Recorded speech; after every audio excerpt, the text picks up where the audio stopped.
উদ্দেশ্য হইতেছে এই যে ইন্ডিয়া চায় বাংলাদেশের মুসলমান ধর্মে মুসলমান থাকুক নামে, কিন্তু সে তার ইনার সেলফে ভিতরে অন্তর্গতভাবে সে ধারণ করবে হিন্দু ওয়ার্ল্ড ভিউ, হিন্দু বিশ্ব দৃষ্টি।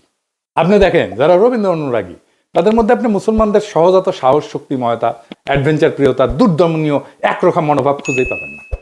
তারা রাষ্ট্রের সার্বভৌমত্ব লুট হয়ে যাইতেছে সেখানে সিল করে বেড়ায়, ফুল লতা পাতা নিয়ে বসে আছে, মনে মনে ভাবে বাংলাদেশ ভারতের একটা প্রদেশ হয়ে গেলে তো ভালোই।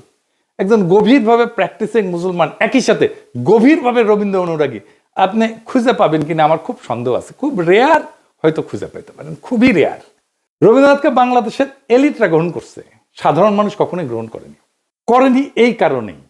এই জন্যই এলিটরা ভারতমুখী, এই জন্যই এলিটরা ফ্যাসিবাদের খুঁটি।